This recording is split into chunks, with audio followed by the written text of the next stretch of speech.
Fala pessoal, estamos em mais um Multitude Especial. Hoje estamos trazendo a Camila Loureiro, diretora da RIS, Real International School.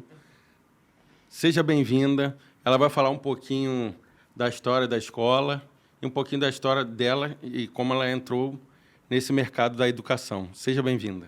Obrigado pelo convite.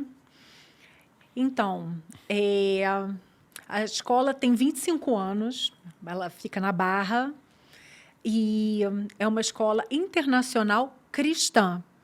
Tá? Ela foi ela foi criada por missionários americanos. Há 27 anos atrás. Há 25 anos atrás. 25 anos atrás. E agora a gente cresceu bastante, a gente tem tido uma procura muito grande por conta dessa necessidade das pessoas falarem inglês fluentemente, e muitos pais hoje querem que os filhos estudem fora, então Então, começa desde pequenininho. Começa com 1 ano e meio. Hoje, para as crianças ou os pais decidirem colocar o filho lá, qual é o processo? E precisa ter alguma coisa? Tem algum pré-requisito? Ou como é que funciona isso?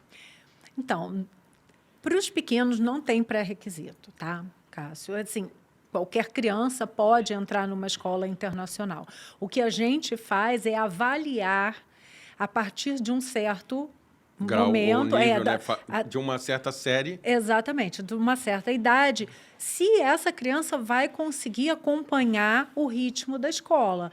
Porque se ela sai, por exemplo, um menino de 16 anos, se ele sai de uma escola onde ele só estudou numa escola brasileira a vida toda, o inglês que ele tem, ele não vai alcançar o que eu estou fazendo, porque todas as matérias são em inglês. História, ciência, geografia, química, física. Entendeu? Então, para ele vai ser mais difícil. Então, se ele vem de uma outra escola internacional, não tem problema nenhum. Se ele vem de uma brasileira, nessa idade, por exemplo, a gente não consegue. O ideal, então, é para quem está pensando isso para os filhos, logo pequenininho, o quanto antes, já entrar na escola, assim, para justamente ele começar com uma base toda, não nessa escola em si, mas nesse estilo de escola, para depois não ter essa defasagem durante os outros períodos. Sim, a criança, ela aprende muito rápido quando ela é pequena, muito rápido. Quando eles estão maiores, eles ficam imersos nesse mundo do inglês o tempo todo. Então, eles também pegam, mas os adolescentes têm mais dificuldade, então demora mais para pegar. Então, assim, o ideal é que seja o quanto antes. E uma escola internacional, ela segue o calendário americano. Então, o meu ano letivo começa assim. Com o meio do ano diferente. Sim. Ao contrário nosso do Brasil, né? Exatamente. Eu acabei de começar agora na escola o 2º semestre. Então, o ano letivo termina em junho. Realmente, para quem já está estudando, fica complexo essas trocas depois de um certo período. De fato, para quem não conhece, o que difere a escola internacional, esse modelo, de uma escola comum, vamos dizer, para o pessoal que quer ter uma noção de se bota ou não, o que isso faz de diferença na vida da criança enquanto ela vai estudando? Então, a escola internacional, ela é um pouco diferente da escola bilíngue. O bilíngue, ele trabalha com português e inglês. Tá? Nós trabalhamos com inglês e seguimos uma carga horária mínima exigida pelo MEC em português. Então, nós damos todas as matérias em inglês e os alunos têm gramática, história do Brasil e geografia do Brasil. Pronto. Mas vez isso em inglês? Por dia. Não. Geografia do Brasil, história do Brasil e gramática, eles têm em português. Uma vez por dia, eles têm uma aula de português, 5 vezes na semana. O O resto restante, todo em inglês. O Aí período todo na escola, tudo em inglês? o período todo na escola, todo em inglês. Como se eu estivesse numa imersão dos Estados Unidos. Exatamente, como Só se que no você Brasil. estivesse numa imersão, exatamente. Essa é a diferença da escola americana, né, da escola internacional para uma escola bilíngue. É a quantidade do inglês que você tem. E a gente tem uma certificação que nos dá essa conotação de internacional. Isso ajuda, na verdade, quando eu vou para outro país ou para os Estados Unidos, na entrada de qualquer universidade ou escola. Qualquer escola, qualquer criança que sair daqui da escola pode entrar em qualquer escola internacional do mundo.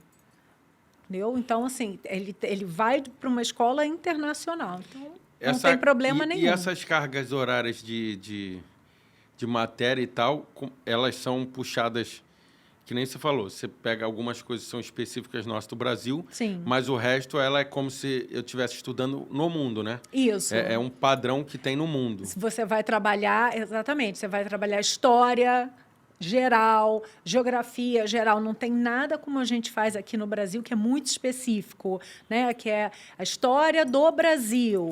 Sim, Então, que a gente bate muito na nossa cultura e nas exatamente. nossas informações. Lá acaba dando um panorama geral e seguindo mais um modelo externo. Qual a diferença estrutural que você acredita que tem o ensino brasileiro e esse modelo internacional, a diferença entre eles?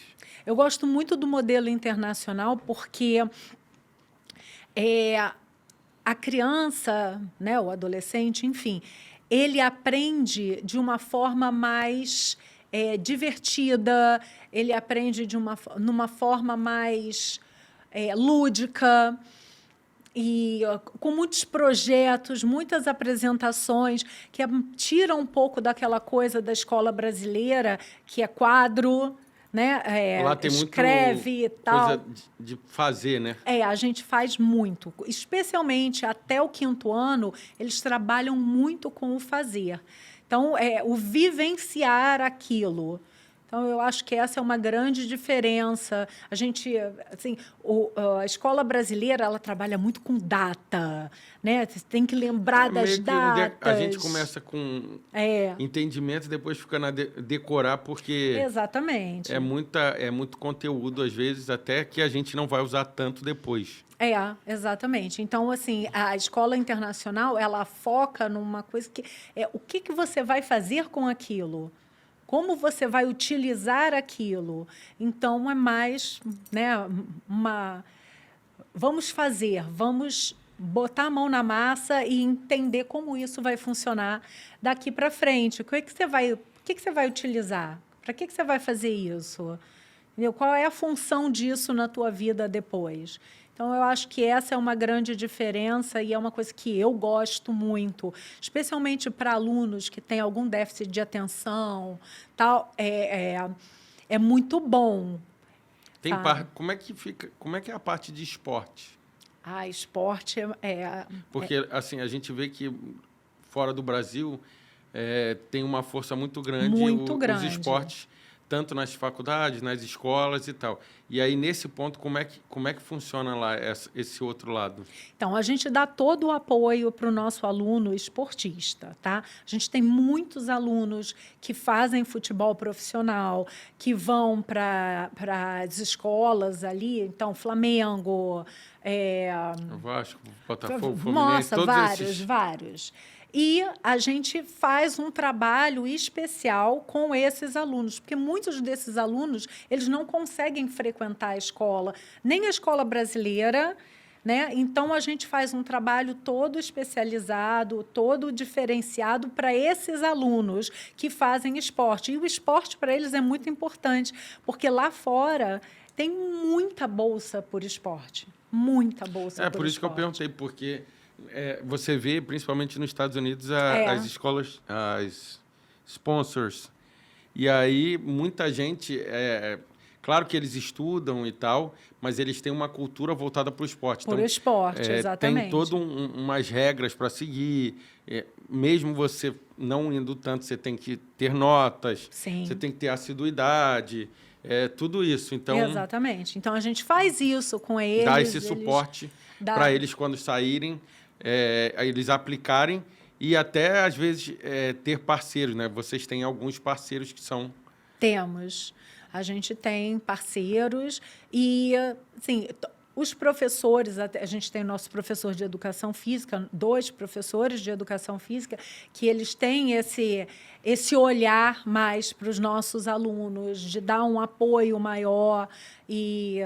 Enfim, todos os professores da escola, eles entendem, a gente precisa, obviamente, né? Eles precisam comprovar que eles são federados, por exemplo. Sim, sim. Para seguir todo o regimento que é de quem vai fazer. Mas você tem um apoio maior do que uma escala comum. Quando você fala numa escola como, eu jogo não sei o quê, Sim. porque a rotina até de treino e preparação de quem treina realmente para uma coisa... muito forte a rotina. Às vezes, eles ficam um mês sem ir à aula, então a gente tem que fazer um trabalho todo por fora.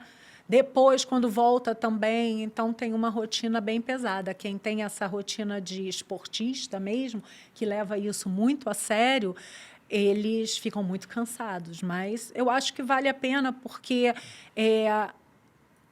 largar a escola, né? É muito ruim. Acho que a escola é uma coisa muito importante. É a base. É base. Então, assim, o que a gente puder fazer, agora mesmo, eu estou tendo um aluno que está indo para... Estamos só no aguardo. Ou Itália ou França para jogar futebol. Então... Aí ele já fica...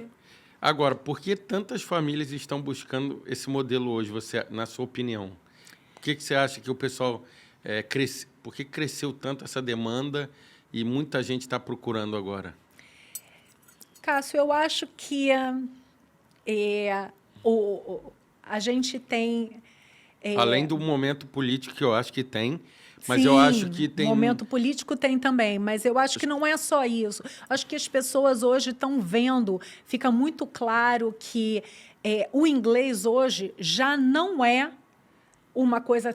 Nossa, você fala inglês fluente, né? Sim, ele é uma obrigação, Ele é quase. uma obrigação, exatamente. Ele é quase isso.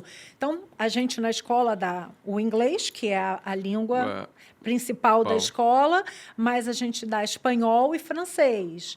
Então, né, a gente precisa passar isso. Eu acho que os pais buscam isso. Hoje, ter só o inglês, assim, aquilo que a gente fala, né? O inglês meia boca, já não serve.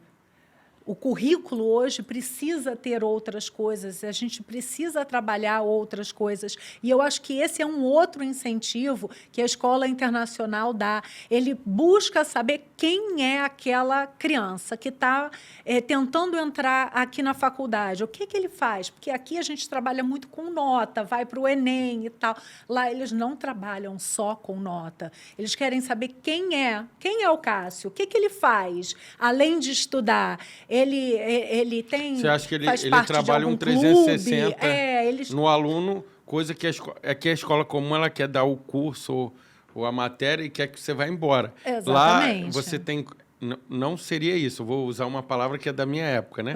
Seria, a gente chamaria tipo colégio internato, que não é isso. Não é. Mas seria esse outro lado de cuidar mais de 360 do aluno. Exatamente. Até minha outra pergunta é meio conjunta com essa. A escola, na verdade, ela não só prepara para o Brasil, ela prepara para o mundo, né? Sim, exatamente. Para você sair dali, estar pronto e falar assim, se eu preciso morar na China para estudar ou trabalhar ou fazer alguma coisa, ela me preparou, ela faz esse 360 na vida e tenta entender como aliar mais, claro, a cultura e conhecimentos, mas para mim desbravar o mundo. Isso, exatamente. É isso que a gente pensa, a gente entende que essa é a forma correta. A gente não está...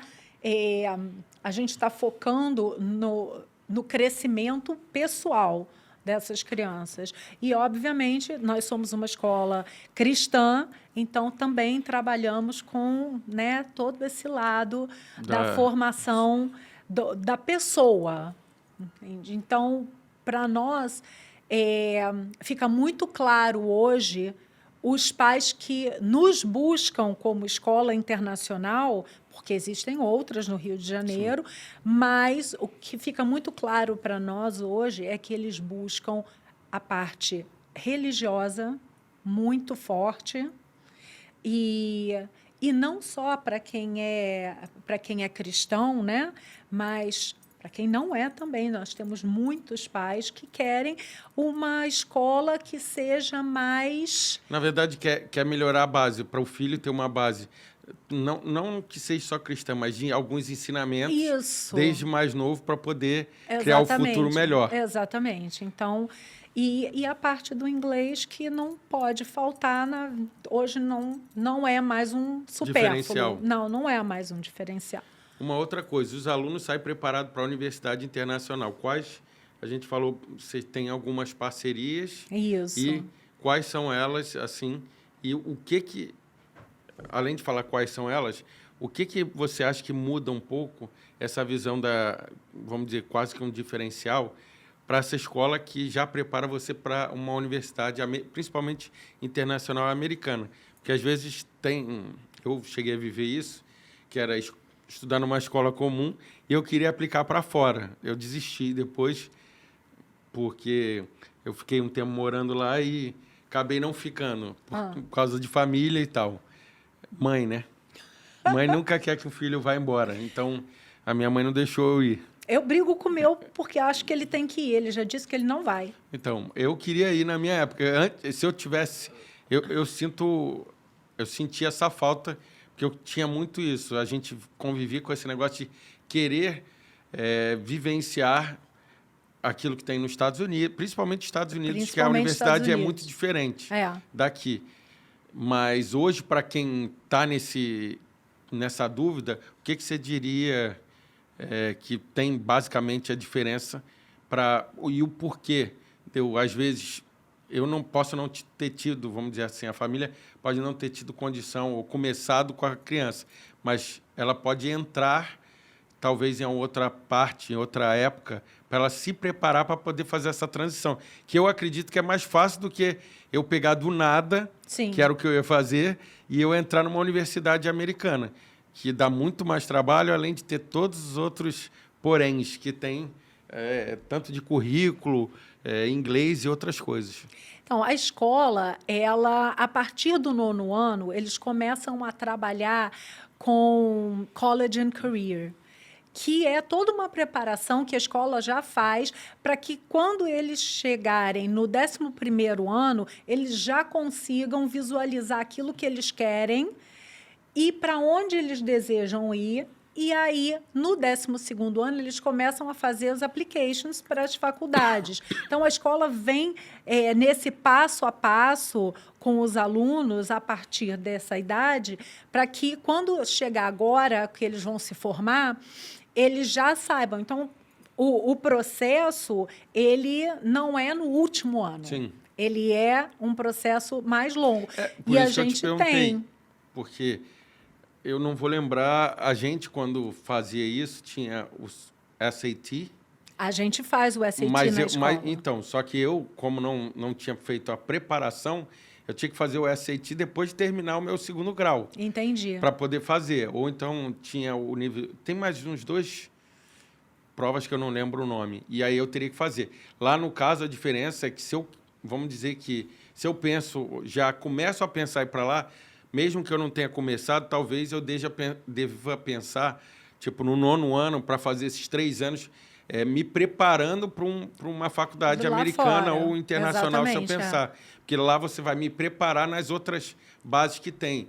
Tanto vai nota fazer as provas todas, vai fazer todo um portfólio do que você faz extracurricular, porque isso entra muito. Lá tem. A gente no Brasil não tem muito isso de grade extracurricular e também não conta muito serviço voluntário, essas coisas contam muito para as faculdades. Mas isso vocês têm lá também? A gente também tem, porque a gente é uma escola cristã, então a gente também trabalha a gente tem uma parceria com o Rice and Beans, que é um instituto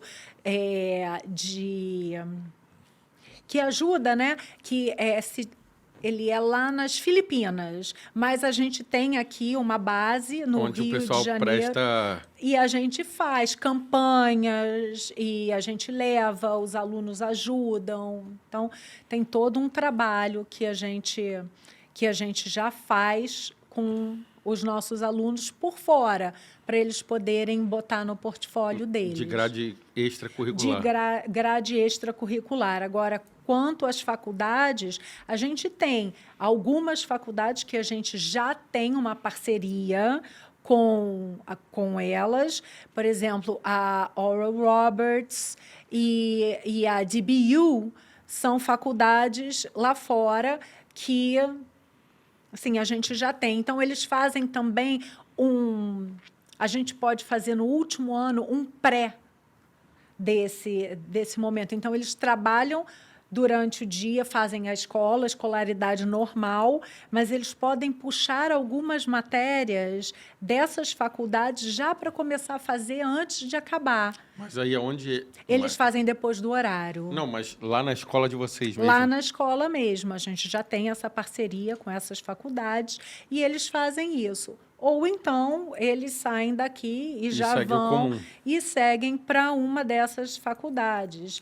Sim, agora, tem muitas opções.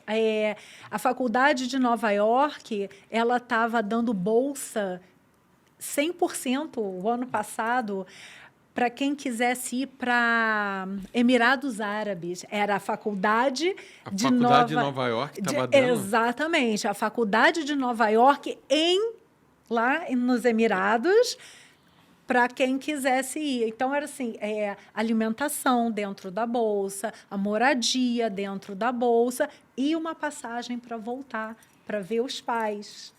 Assim, é muito maravilhoso. Tem faculdades na Europa, que também, assim, se quiser fazer uma faculdade em Paris, você pode fazer falando em inglês. Entendeu? Você pode optar por falar inglês ou francês, mas hoje a maioria dos alunos, qual é a ideia? Estados Unidos. Não precisa nem terminar, eu já sei, Estados Unidos. Os nossos alunos, eles buscam muito o esporte. Então, os Estados Unidos é o top para isso. Mas você acha que o pessoal busca muito pelos Estados Unidos ou pelas bolsas que tem? Porque os Estados Unidos têm muita cultura da bolsa.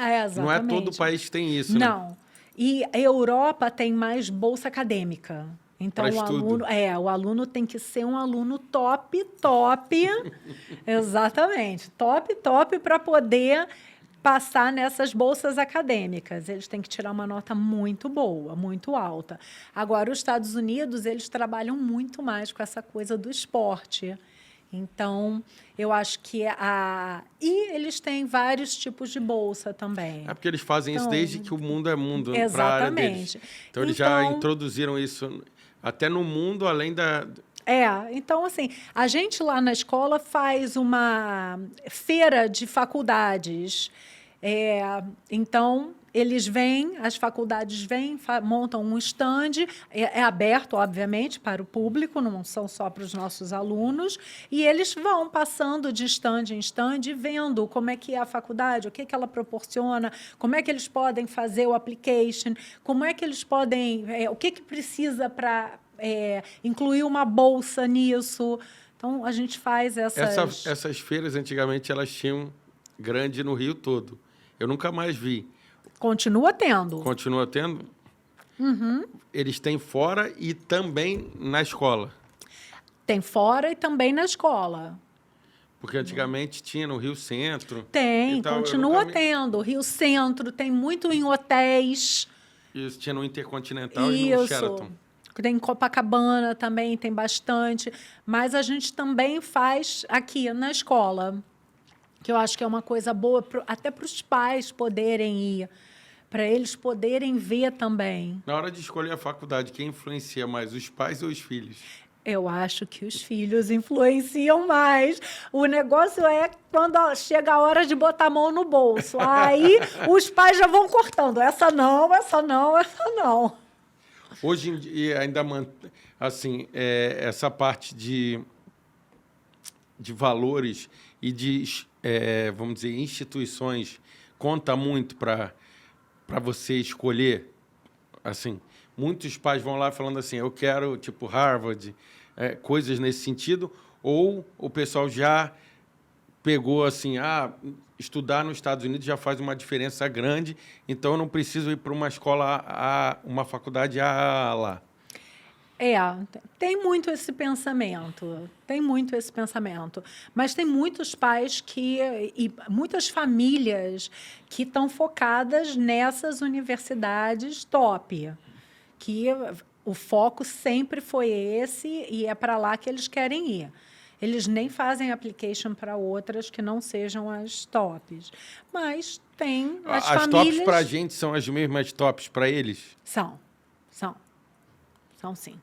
Porque, assim, querendo ou não, elas são top no mundo todo. Exatamente. Só que, às vezes, tanto a pessoa quanto a família, ou é o que você falou, eu não lembro, mas eu lembro vagamente alguns valores, como Harvard custar $400 mil num ano, coisas nesse sentido. Então, o pai fica muito impressionado quando você fala assim, $400 mil num ano, porque a gente não trabalha por ano, né? Sim. A gente trabalha por mês. E aí acaba sendo assim, pai, se você parar para pensar, você não vai pagar muito mais do que você já paga na escola. É um pouquinho a mais. Só que a gente está falando por ano. Se você pegar isso e dividir, tal, então, assim, isso é um divisor de águas. É um divisor de águas.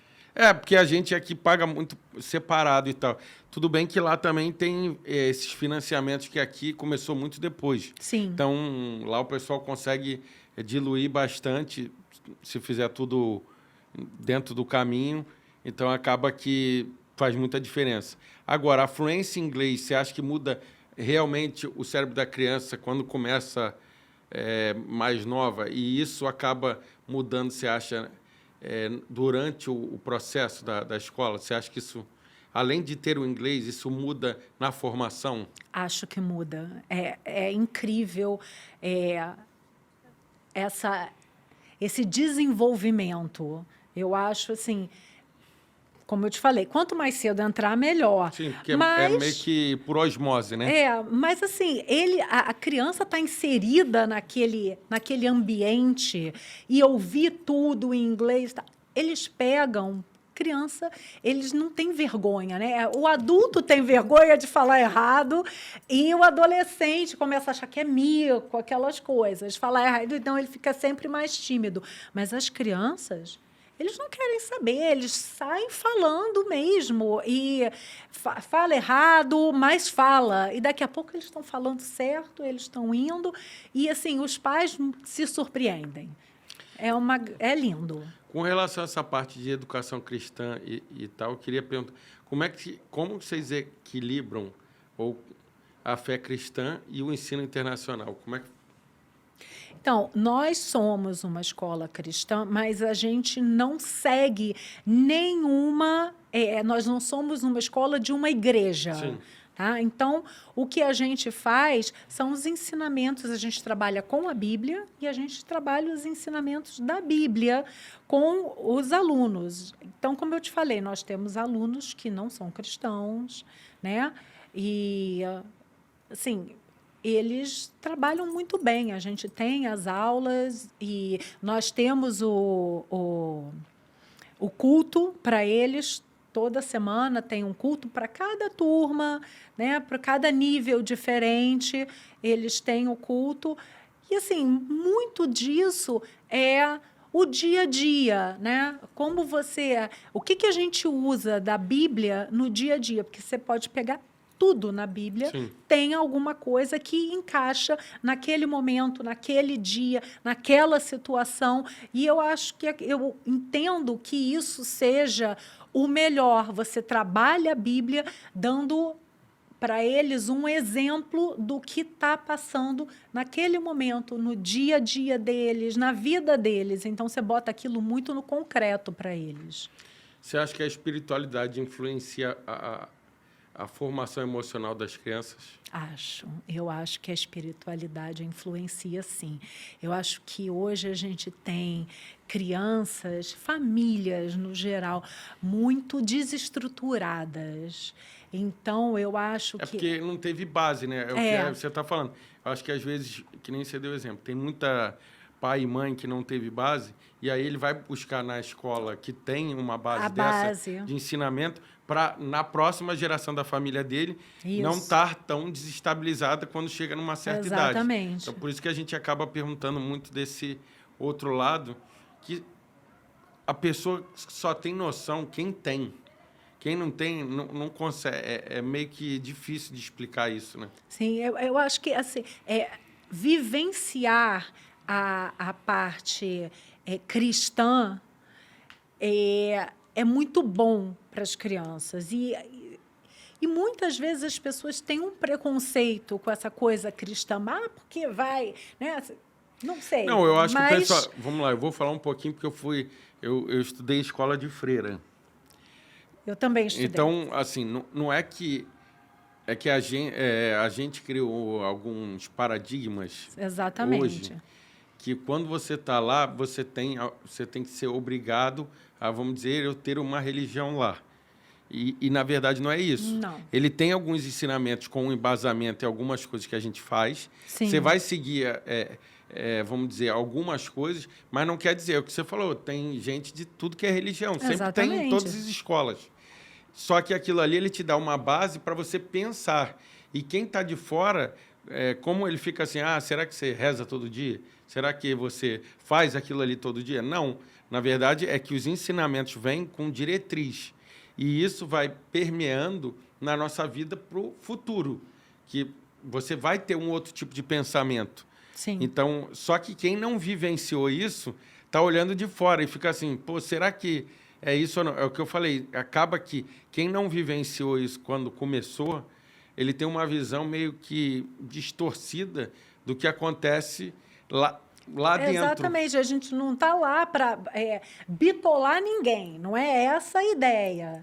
Tá? O que a gente faz é realmente aquilo que eu te falei, é mostrar que nós podemos, sim, ter a nossa fé, nós acreditamos, sim, nós achamos que uma criança que vem com uma base, ela cresce mais feliz, ela cresce com mais percepção Eu das acho que coisas. isso acaba vindo até dos Estados Unidos, que teve uma base muito cristã Muito. na toda a esfera da criação dos Estados Unidos, e isso acho que mudou, tanto que a gente vê que tem um estilo de ajudar os outros, que a gente no Brasil não tem tanto. A gente tenta hoje fazer alguma coisa depois que chega numa certa idade. Lá partiu, vamos dizer, do grau zero. Então, ele começa na sociedade a partir do zero. Quando você pega de outro, você deixa as pessoas poderem, não que não seja uma escolha, mas isso vem intrínseco dentro de cada um. Porque você foi criado daquele jeito.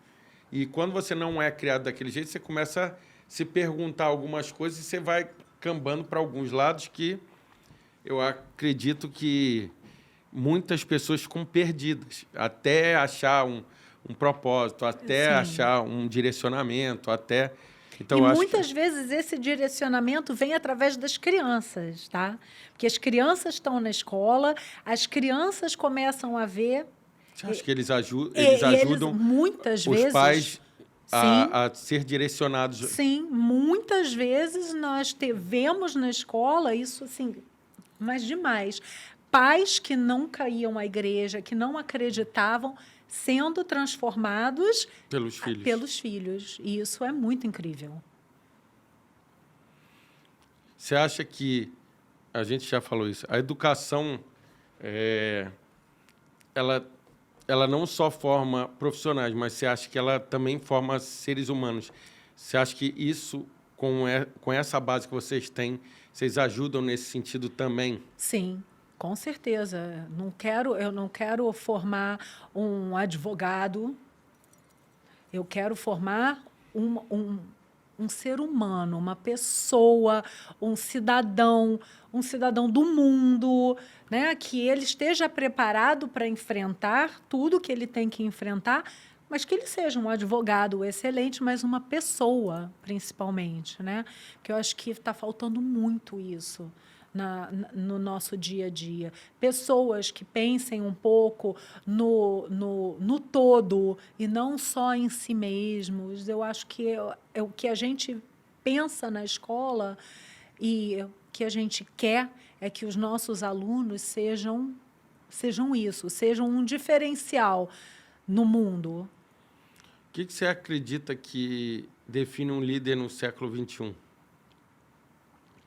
Eu acho que um líder ele tem que saber ouvir, ele tem que estar aberto, porque você pode ser um líder, mas você não é o dono da razão. Então, eu acho que a abertura para que você receba críticas, para que você receba sugestões, eu acho que é muito importante, né? Como eu falei, o escutar também, né? Ouvir o que as pessoas estão falando e tentar se colocar no lugar das pessoas, dos outros. Eu acho que isso faz uma grande diferença numa liderança. Você acha que a escola estimula pensamentos críticos? Sim. Ou ela apenas segue o cumprimento de tarefas? Não. Estimula o pensamento crítico, com certeza. Eu acho que isso é muito importante. Senão você está só robotizando as crianças. Entendeu? E essa não é a ideia, não é nem a ideia da escola internacional robotizar crianças. É realmente que elas possam pensar. Essa agora é importante no mundo de hoje. Como é que vocês lidam com a tecnologia celular e distrações no mundo de hoje dentro da escola? Essa é uma pergunta braba. Então, depois da lei, né, do celular não poder, é um desafio todos os dias, porque eles não mexem no celular, mas eles mexem no relógio, que é conectado com o celular, que é conectado com o fone de ouvido.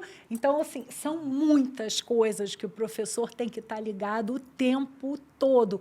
E é aquele massacre diário. Guarda o celular, não mexe no celular, não pode mexer no celular. Agora, é muito difícil também quando a gente vê que quem está ligando para o celular é a mãe. E ela não liga para a escola para falar com as crianças, ela liga para o celular do filho. Então, isso também é muito complicado, porque, apesar dos pais reclamarem, porque ele fica no celular e tal, mas eles estão ligando para a criança. Exatamente. Então, assim, a gente não tem muito, a gente, na verdade, não tem problema nenhum até o final do Fundamental. Quando entra ali para o Fundamental 2, que é a partir do sexto ano para cima, ali o nosso problema começa. Todo mundo tem celular? Todos têm celular, a maior parte. Eu acho que assim, muito poucas crianças não têm a partir dessa idade. E eles trabalham com computador, né? A gente tem toda uma plataforma que é internacional, mas que é online. Então, o computador está aberto, o professor tem que estar muito ligado para ver se ele não está entrando em outras páginas, ao invés de estar fazendo o que ele tem que fazer. Eu não cheguei a pegar isso, por isso que eu vou tirar algumas dúvidas. Mas hoje ele está lá fazendo a prova no computador, correto? Ou não? Não, a gente dá prova.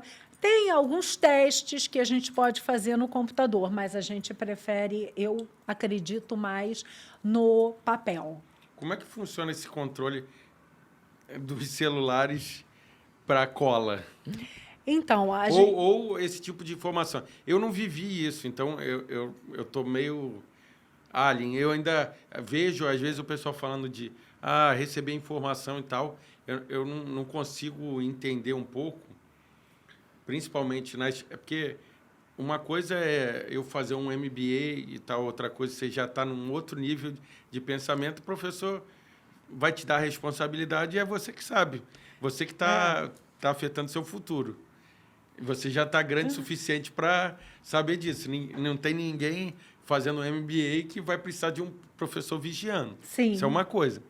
Só que eu fico pensando na escola, onde as crianças nem sempre têm noção, e às vezes um pai ou outro quer um negócio, quer uma situação, ou a gente sempre se preocupa com nota, com tudo isso. Então, assim, como é que funciona toda essa engrenagem? Você falou que é complexa, mas de acesso à informação, com prova, com esses meios tecnológicos, e até para o ensino.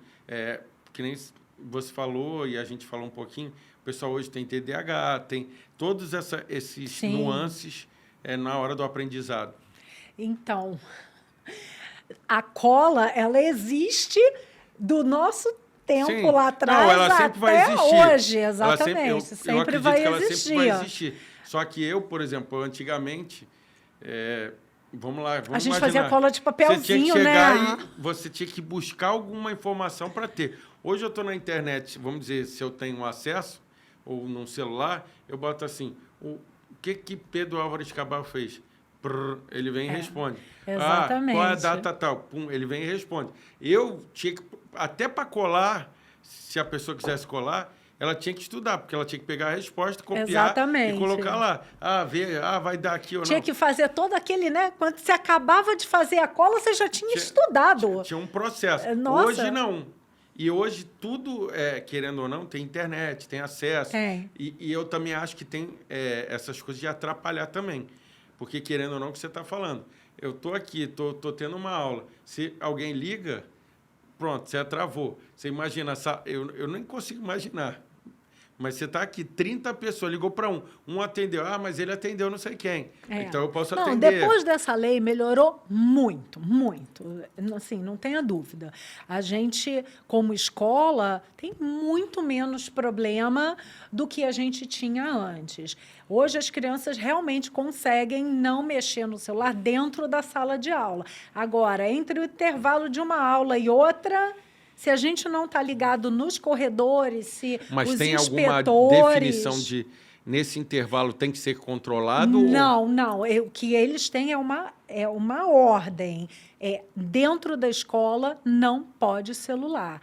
Da hora que entra, às 8 horas da manhã, até 3h50, o final do dia, não pode. Acabou 3h50, eles podem mexer no celular. Mas durante o período de aula, não. Então, a gente recolhe, a gente pede para papai ir buscar, mas realmente é complicado. E essa coisa das provas, a gente não pode entrar com celular no dia de prova, não pode. Todo mundo?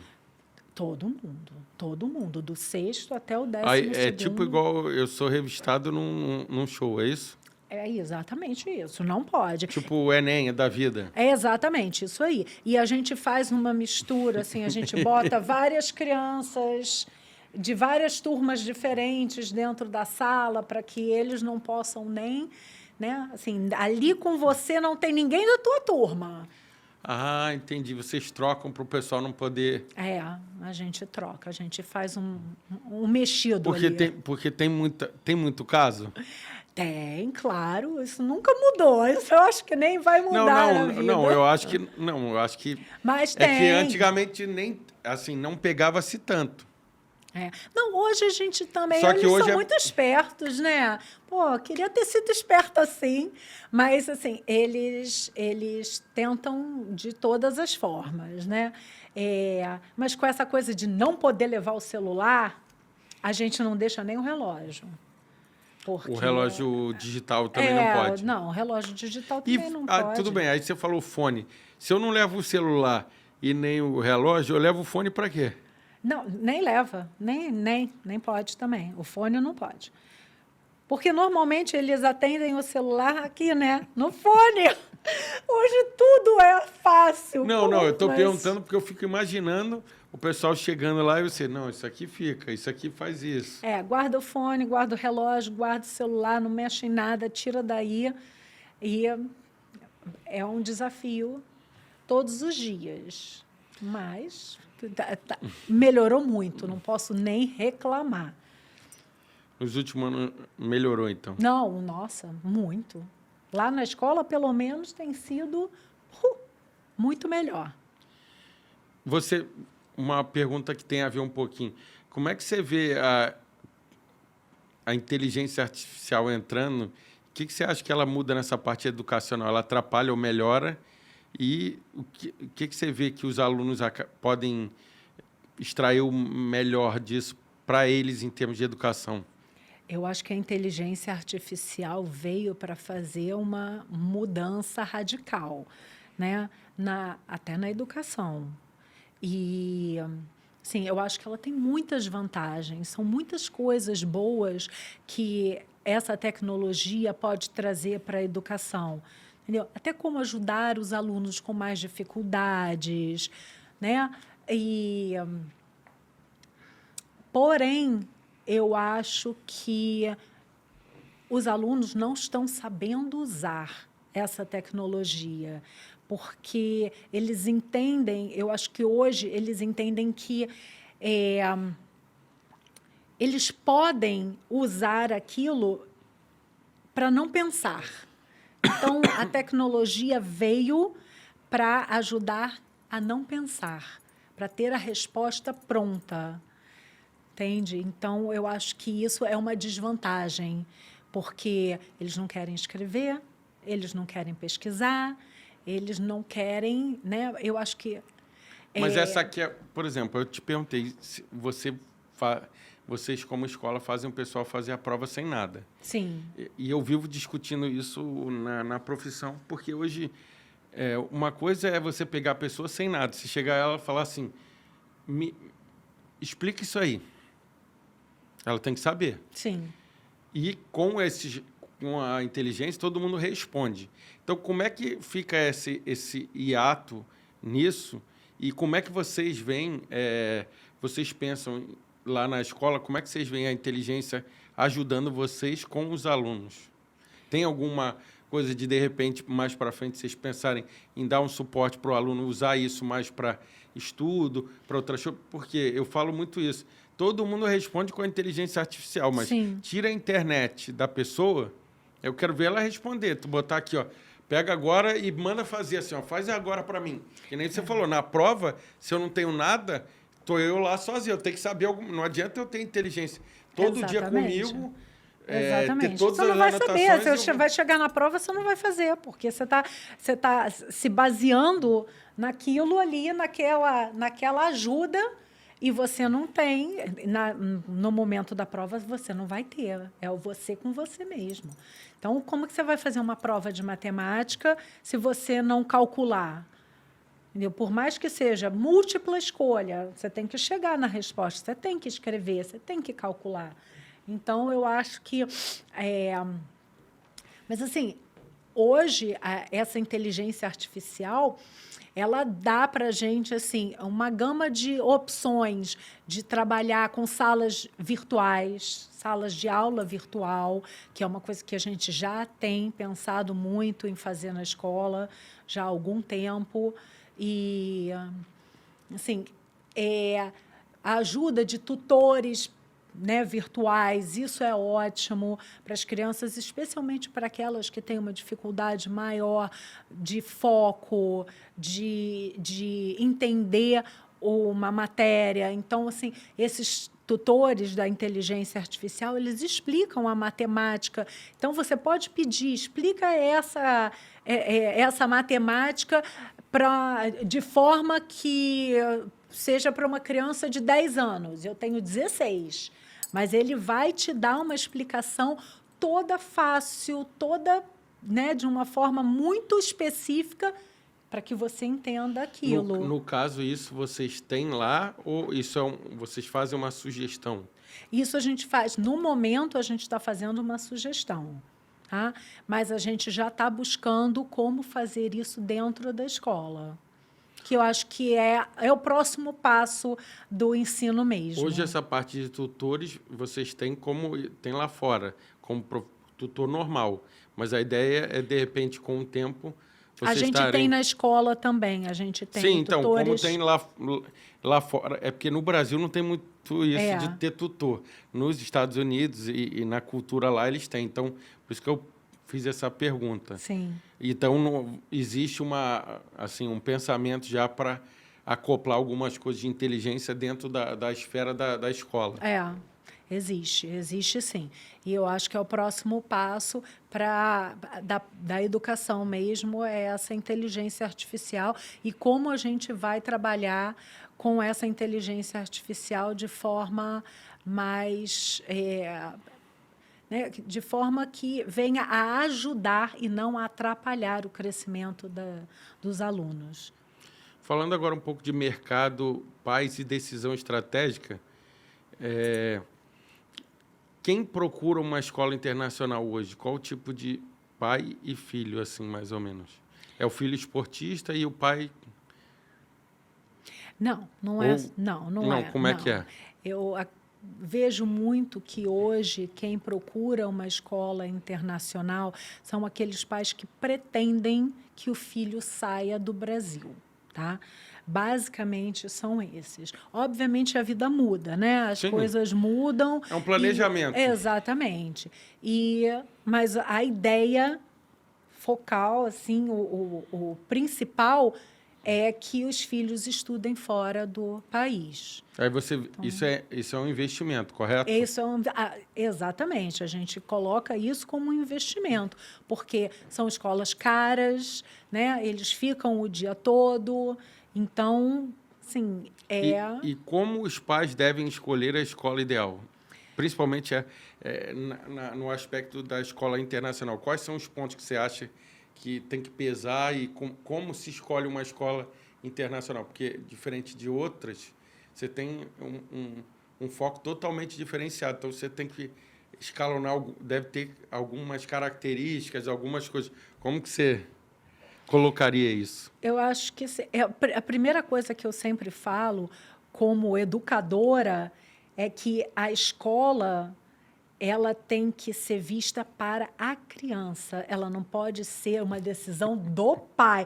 Eu sempre sonhei que meu filho estudasse nessa escola, mas essa escola pode não ser a boa escola para o seu filho, porque, como eu disse para você, a gente hoje tem muitas crianças com muitos laudos.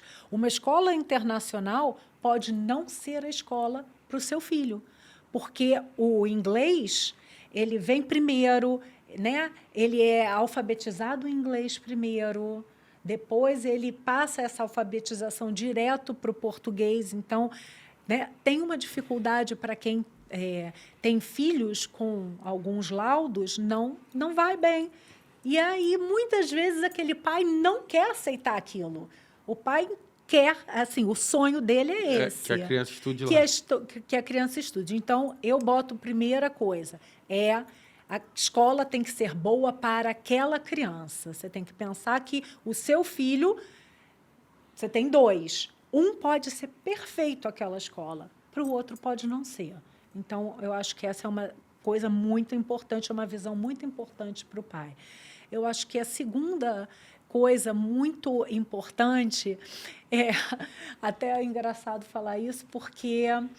hoje a gente vive num mundo muito corrido, a vida é muito corrida, a gente já está quase chegando em março e o ano novo foi ontem. Então, assim, uma escola longe da tua casa, né, da tua rotina, ela tem que caber na tua rotina. Eu acho que isso também é importante. E aí tem todo o projeto da escola. O seu filho é aquele que precisa de uma coisa mais conteudista, ele precisa de uma ordem, ele precisa estar sentado, ou o seu filho é uma criança que vai interagir mais, ele precisa de uma coisa onde ele vai botar a mão na massa para aprender, ser mais lúdico, ser mais no concreto. Como é isso? E aí o pai vai pesquisar, a partir daí, o que ele vai fazer, para que escola ele vai buscar, entendeu? Ele busca uma escola que seja uma escola religiosa, ele não quer saber disso para o filho, ele busca uma escola que seja mais onde as crianças tenham mais independência, sejam menos olhadas, mas não cuidadas, tá? Tem uma diferença entre olhada e cuidada. Entendeu? Então, assim, são muitas coisas que o pai tem que avaliar. Você acredita que a escola pode definir o futuro financeiro e emocional de uma família? Eu acredito que a escola pode definir o futuro emocional de uma família, sim. Eu acredito muito nisso. E eu acho que ela pode ajudar ou ela pode atrapalhar, estragar uma criança, porque assim, a escola, eles estão lá, muitas vezes, lá na escola eles ficam 8 horas por dia. Muitas vezes eles estão mais tempo com a gente do que com os próprios pais. Então, eu acho que a escola é um lugar assim, muito importante para o crescimento da criança. Por esse motivo também, sabe? Eu acho que o que você vive na escola, a criança que vive na escola, um trauma, por exemplo, ela não esquece. Eu nunca esqueci o meu. Entendeu? Então, assim, são coisas que eu levo para a vida toda, positivas ou não. E, financeiramente, para uma família, eu acho que a família tem que estar, né, faz parte daquele planejamento. Eu adoraria botar meu filho numa escola internacional. Infelizmente, eu não tenho como. O que vai chegar mais próximo daquilo que eu gostaria de vislumbrar para o meu filho? Entendeu? E eu acho que ela pode, né, influenciar, com certeza. Você acha que agora eu vou algumas perguntas mais de impacto. O Brasil está atrasado educacionalmente, você acha? Acho que sim. Acho que em muito. Quais sentidos? Acho que muito atrasado. Acho que assim na forma do ensino mesmo, do material que a gente apresenta para as crianças, eu acho que a gente poderia estar muito à frente. Eu vejo assim muitas escolas que assim, hoje estão dentro de um prédio, dentro de uma caixa preta, né? E falta um espaço para as crianças estarem em contato com a natureza, estarem do lado de fora, que eu acho que isso tudo é muito importante. Então, essa visão da escola internacional, eu gosto muito, porque acho que ela tira um pouco a criança desse nosso ensino brasileiro, dessa nossa, né, desse nosso dia a dia da sala de aula no Brasil e leva ele um pouco para essa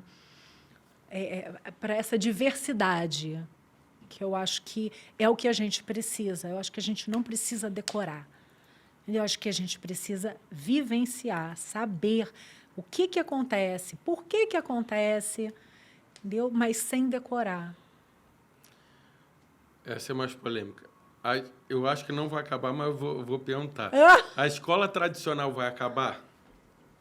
Eu acho que não. Ou vai diminuir o movimento das pessoas de irem para uma escola tradicional e começar a ter mais vertentes? Não que seja... Assim, eu não acredito que vai todo mundo para a escola internacional, não, pelo que você falou, certeza. por causa de investimento e outras coisas. Sim. Mas você acha que ela vai começar a se transformar ou sair um pouco desse tradicional que a gente vê hoje, até pela inovação, pelas coisas que vêm acontecendo, tanto como mudanças culturais e outras coisas? Eu acho que sim. Eu acho que existem muitas mudanças, mas assim, eu acho que sim, que existem muitas mudanças e que outras escolas, outras vertentes vão aparecer, tá? Mas eu acho que não para terminar a escola normal, né? Porque eu acho que também muitas pessoas buscam o tradicional ainda hoje. Muitas pessoas ainda buscam o tradicional. O inglês deveria ser obrigatório desde os 2 anos de idade? Eu acho que deveria. Eu acho que deveria. Uma criança que aprende inglês com 2 anos de idade, ela tem uma facilidade para todas as outras línguas. Não é o inglês em si, é uma língua, uma segunda língua, né? Eu acho que ela fala português, mas está aprendendo francês com 2 anos de idade, foi morar fora. Qualquer segunda língua, ela traz uma facilidade para que você pegue outras. Então, eu acho muito bom, muito importante. Aproveitando isso, existe um motivo para as outras 2 línguas do Colégio Internacional ser espanhol e francês? Então, eu acho que o espanhol, ele é uma língua também muito, muito falada, né? Então, assim, eu acho que a gente fez essa escolha através do que a gente via na escola. Ninguém nunca pensou em chinês, não? Pensamos. Apesar de ser uma língua bem complexa. É bem complexo, o mandarim é bem complexo. A gente pensou também no mandarim, mas como a gente faz uma coisa, né, mais focada no inglês... Ficaria muito a diferença para as crianças, né? E também, assim, eu não tenho grade para tudo isso, porque eu tenho uma grade para cumprir internacional e uma grade brasileira para cumprir. Teria que ter mais hora para as crianças. E eles não aguentam, porque eles já ficam 8 horas na escola. Você imagina se eu botar mais 1 hora para dar mandarim. Nossa, acho que eu não vou ter que sair com carro escolta. Todo mundo vai reclamar, mas no futuro vão agradecer. Nossa, eles vão agradecer muito. Eu esqueci de fazer essa também. Como é que você vê o paralelo entre a inteligência artificial e os professores em relação de substituição, de entrar nisso? A gente falou um pouco de tutora, mas e de professores nessa linha de aprender diretamente com um professor ligado à inteligência? Qual é a correlação que você faz entre os 2? Eu acho que os professores hoje têm medo da inteligência artificial substituí-los na sala de aula. Eu vejo muito isso. Mas eu acho que ainda você ter a pessoa, né? Aquilo que eu falei um pouquinho lá atrás, né? O ser humano, ele é diferente de uma máquina. Então, eu sempre acho que o ser humano ele vai entender melhor as suas necessidades, a necessidade de um aluno, de uma criança, de uma pessoa. Então, eu acho que a gente ainda vai ter aí... Acho que vamos ter muitas mudanças em relação a essa inteligência artificial na parte da educação. Mas, por enquanto, eu acho que aqui no Brasil, pelo menos, nós não vamos substituir. Não vamos substituir ainda. Qual é o maior erro que os pais cometem na educação dos filhos, pela sua ótica? O maior erro que os pais cometem na educação dos filhos. Nossa, eu acho que eu acho que hoje o maior erro que a gente, né, que o pai, eu digo a gente porque eu também sou mãe, e eu vejo que é a gente deixar muito solto, sabe? É achar que a criança já tem maturidade para isso, para ter essa liberdade e não ter, na verdade. A gente, às vezes, esquece que os nossos filhos são pequenos e a gente cria expectativas em relação às crianças por conta do dia a dia mesmo, do que a gente passa, né, da vida corrida, do trabalho intenso, de chegar em casa. Então, eu acho isso ruim e eu acho que a família ficou um pouco esquecida nesse momento. Então, a criança chega em casa e vai mexer no computador, no celular, vai jogar, né? E a interação dessa criança é totalmente virtual. Então, o que falta, eu acho que é ter uma brincadeira do lado de fora, é aprender a andar de bicicleta, com o pai correndo atrás, é jogar bola com os amigos do lado de fora. E eu acho que hoje a família mesmo esqueceu um pouco isso.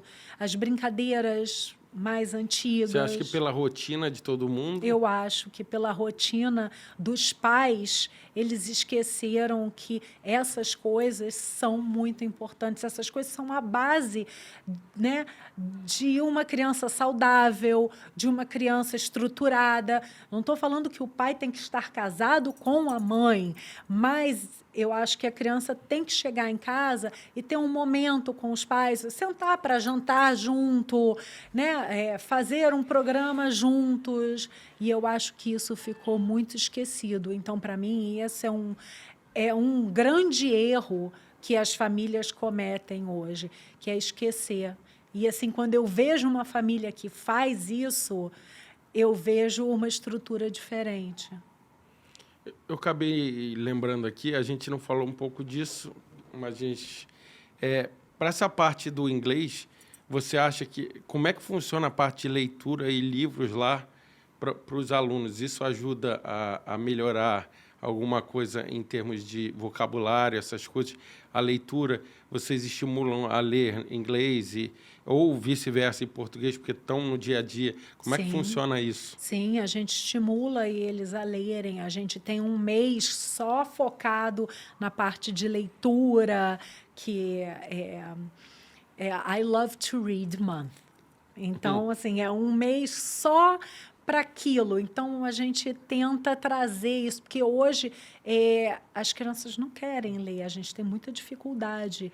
É porque todo mundo já tem tudo pronto na televisão ou na internet. Então, exatamente. Acaba que, apesar de agora todo mundo, num certo grau, tá querendo voltar a ter uma continuidade de leitura, clube do livro e tal, se a gente não é acostumado desde pequeno a ter uma relação com o livro e de leitura, você tem uma dificuldade maior depois que você passa de um certo tempo de idade. Hoje tem os audiobooks, que ele não vai ler, ele vai escutar o livro. Entendeu? Mas tem toda uma diferença você pegar um livro físico, né? E poder contar uma história para as crianças com o livro, mostrar aquela imagem. Não é aqui no computador, não é aqui na tela da televisão, mas, né, voltar aquilo.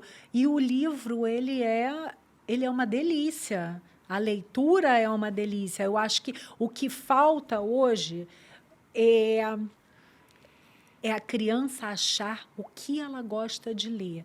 Porque a gente, né, a escola, normalmente...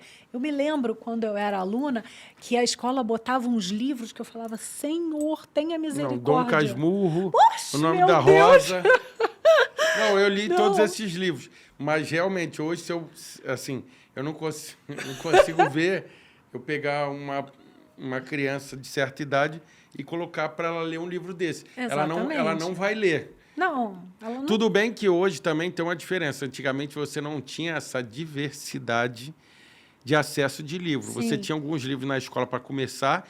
O livro sempre foi, querendo ou não, sempre foi um artigo não muito barato. Sim. Então, assim, não era todo mundo que tem acesso a tudo que quer e tal. E hoje, com a internet, com tudo, ela deu, mesmo que digital, ela deu um acesso maior. Maior, com Só certeza. que, se você não tem o costume, você não pega para ler. Exatamente. É um negócio, que nem você falou, mesmo tendo audiobook e tal, as pessoas... É mais fácil, eu acho, talvez, um Harry Potter da vida, as crianças começarem a ler e gostarem e passarem para um outro, Sim. do que eu dar um Dom Casmurro.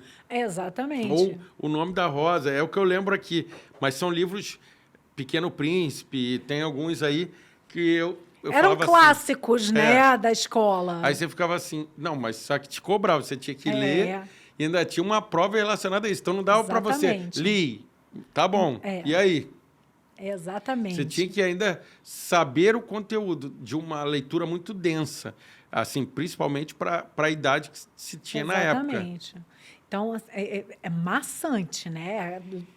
Eles ficam enlouquecidos. Mas isso na escola internacional tem essa A parte gente- do livro igual a gente tem no tradicional? Então, tem. A gente tem o livro físico para as crianças lerem, mas a gente tenta buscar. Obviamente, a gente tem a literatura, Sim. que a gente não dá para fazer, não ter. Não dá para não ter. Talvez como a gente faça essa leitura, né, como a gente trabalhe aquilo, seja um pouco diferente do que a gente não faz uma prova, por exemplo, mas a gente faz um debate, uma apresentação, alguma coisa relacionado àquilo.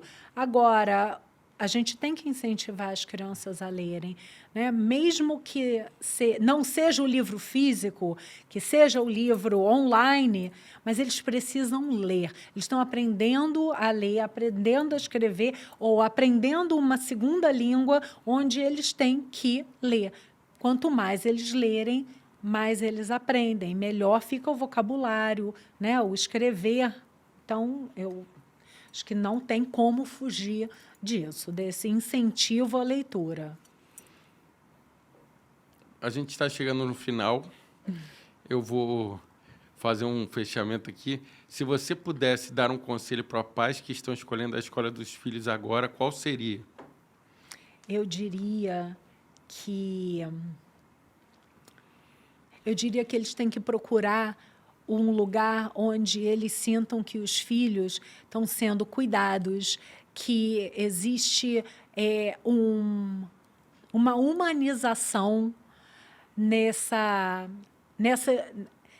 cuidado e que eles têm que, claro, ver o conteúdo, se a escola é uma boa escola, se está dando, né,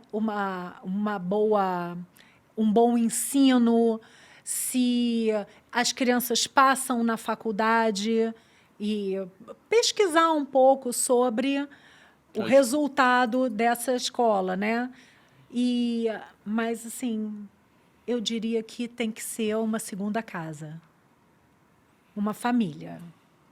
É o que eu gosto de pensar, porque, sim, eu acho que um cuidado especial com o seu filho não vai ser um número, o seu filho vai ser o seu filho. Eu vou saber quem é aquela criança. Então, isso eu acho que faz toda a diferença na vida de uma criança e de uma família também. Acho que a escola ser acessível aos pais e aos alunos, eu acho que isso é importante. Para mim, seria uma coisa muito forte. Gostaria de agradecer a sua participação aqui, o tempo, pedir para você deixar a sua rede social, a rede social da escola e o site, para o pessoal acompanhar. Tá ótimo. Eu que quero agradecer, foi muito bom estar aqui, poder falar um pouquinho da escola, do que a gente faz, enfim. E eu vou passar aqui a rede social para vocês seguirem a gente no Instagram. E agora tem que dar uma pausa. @ Rio International Schools, é só isso. Tá. Então, o nosso Instagram, anota aí, é @Rio International School. E o seu? E o meu é @cami.olvr. Pessoal, agradecer mais uma vez, vocês estão acompanhando a gente. A gente vai botar também na descrição os dois Instagrams. Gostaria de pedir para compartilhar, para dar o like. Estaremos no Spotify, Apple Music e no YouTube. E agradecer mais uma vez por vocês estarem acompanhando a gente, sempre trazendo novidade. E até mais um programa.